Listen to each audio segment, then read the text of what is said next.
Halo, Assalamualaikum warahmatullahi wabarakatuh. Shalom, Om Swastiastu, Nama Budaya, Salam Kebajikan. Perkenalkan, nama saya Immanuela Ade Sudarisya Baukale, NPM 20.0401.040003, Prodi PPKN Universitas PGRI Kanjuruhan Malang, Angkatan tahun 2020. Tujuan saya membuat video ini untuk memenuhi tugas mata kuliah Ilmu Kewarganegaraan yang diampu oleh Bapak Ludovicus Boman Suadu, SPD MPD. Pada pertemuan yang ke-14 ini, kita akan membahas mengenai teori kewarganegaraan republikan. Sebelumnya, kita harus mengetahui apa itu republikanisme.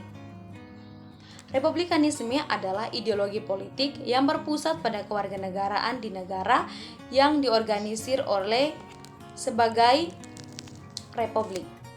Secara historis, ini berkisar dari aturan minoritas perwakilan atau oligarki hingga kedaulatan rakyat. Republikanisme juga dapat merujuk pada pendekatan ilmiah non-ideologis terhadap politik dan pemerintahan, seperti yang dinyatakan oleh pemikir republik dan Presiden kedua Amerika Serikat John Adams dalam pengantar pertahanan konstitusi yang terkenal. Ilmu politik adalah ilmu kebahagiaan sosial dan republik adalah bentuk pemerintah yang dicapai.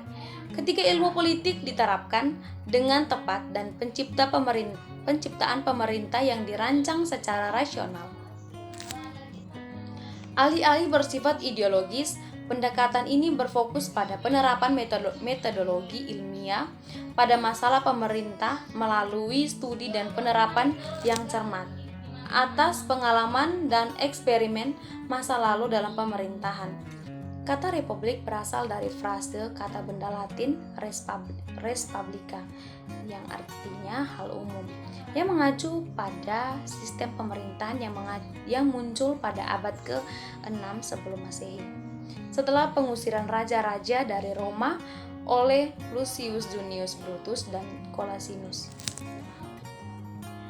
Bentuk pemerintahan di negara Romawi ini runtuh pada bagian akhir pada abad ke-1 sebelum Masehi, diganti oleh bentuk monarki, jika tidak dalam nama.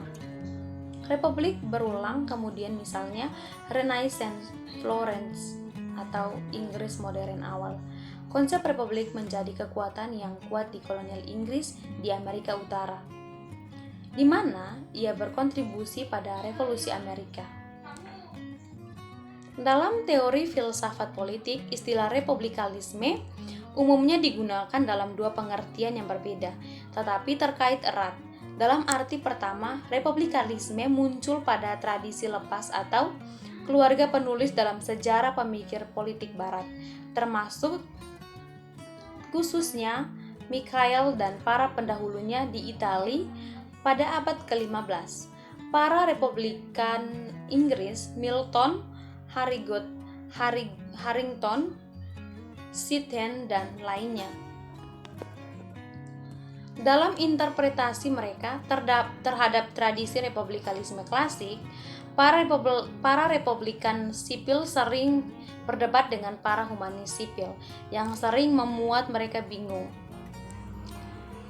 Dikembangkan sebagai doktrin politik kontemporer, republikanisme sipil secara luas berbicara progresif dan liberal, tetapi bukan tanpa fitur penting yang berbeda.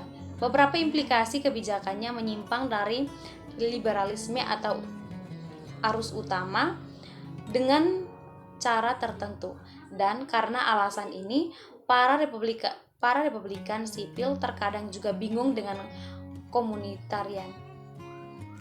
Agar kekuatan atau kelemahan republikanisme sipil dinilai secara adil, kedua kebingungan harus dihindari atau ditekun.